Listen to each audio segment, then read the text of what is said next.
Hi, I'm Julie Drake, the emotional regulation coach here at Advanced Energy. And I want to give you 7 tips that you can use to calm your nervous system no matter where you are, no matter what big emotion is affecting you. So let's go ahead and get started.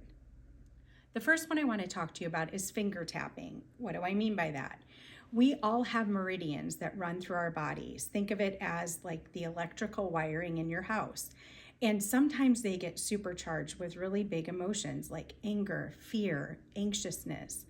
And we need to disrupt that circuit, just like when you overload a circuit with a hair dryer and, are running, I don't know, you overload a circuit and it breaks, right? You have to go down to the breaker box and jiggle it.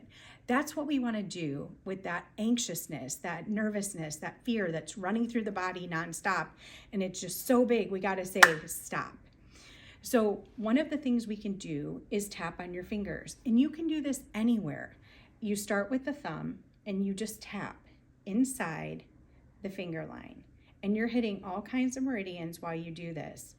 And it's just sending a signal to your body to calm, to break the cycle of that anxiousness, that fear. You can do this under a table. I'm just doing it up high to show you what it looks like, but you can do this anywhere. People don't need to know what you're doing.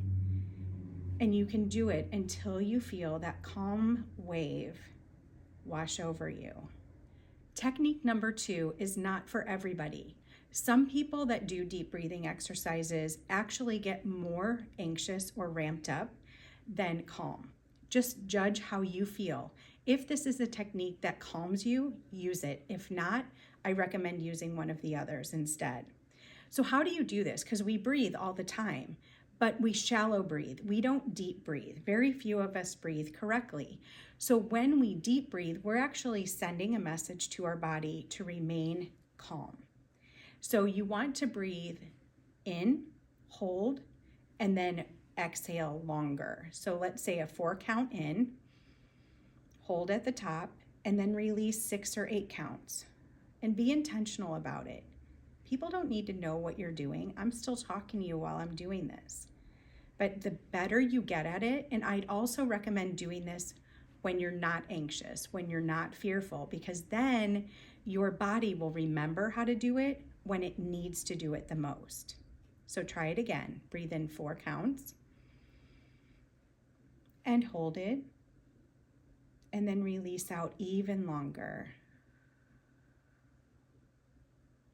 If that calmed you, put that in your toolbox for when you get fearful or anxious. Technique number 3 is hand over the heart and the solar plexus.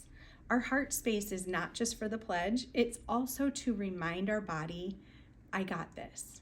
We don't have to be anxious. We don't have to be fearful. We're safe. We're okay. It's just reminding the heart space to come down. You can do both.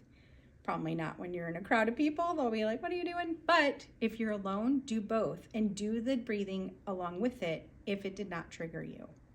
Or you can just hold your solar plexus right below your chest, right above your belly. That's your power center.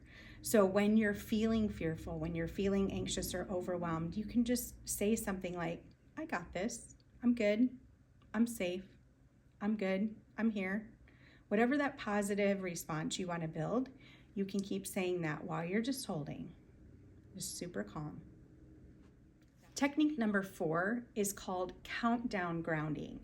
What I mean by that is, again, your body, when it is super fearful, anxious, angry, just has a lot of big, nasty emotions, it's just revved up. And you have to take it to a space where it thinks about something else. You're breaking the pattern. So you can look at something. It can be something outside. It can be something in your home. You can look at a couch or something that's not going to move. And then start counting. You want to count down in random numbers. So count from 20 to 17 to 10 to 8 to 5 to 1. And just feel your body calm. The next technique is sensory grounding. We all have 5 senses, right? We see things, we hear things, we taste things. So pick something. Start with 5. 5 things that you see right now. Just focus on something and tell your brain, I see a bird, I see a plant, I see a cloud, I see a blade of grass, I see a chair. And just start focusing on those things. Then 4 things you can touch. What can you touch? If you're in a small space, touch a button, touch a zipper, touch a rhinestone, touch a ring. And then 3 things you can hear.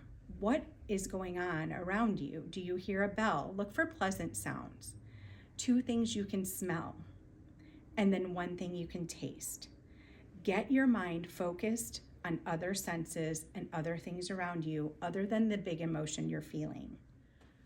The next technique is called the butterfly hug. Again, you can hug yourself real big if you're alone and just start tapping, alternating between left and right. Again, it's balancing the brain, balancing the brain. You can do it under a table. It doesn't have to be big. Doesn't have to be big. It doesn't have to be taps. If you don't like taps, just rub. These don't have to be big movements. You are just reminding your body that you need it to do something else than be in that big emotion, that big negative emotion. You are disrupting the energy pattern in your brain and body. The 7th one is to calm the vagus nerve. So if you've heard of fight or flight, this is something that is likely off in your body and you just don't know it. So how do you do that? You can hum a tune that you know. Hum along with music that you're hearing if you're listening to something. People don't need to know, they'll just think you're happy. Or you can rub the back of your ear, okay, just right there, both sides, because it runs down both sides. Or you can tug your ear, just kind of, oh, I just want to release it. Do both sides. I'm not going to do this one because my AirPod is in there. But remind that body that it doesn't have to be in fight or flight. It doesn't have to get stuck in that revved up state. It can be calm. I hope these techniques that you'll find 1 or 2 that really serve you. You don't need to know all of them. Just find a couple that resonate with you and use them when you need them. These are all things you can do in big crowds, in small groups. You don't have to be alone.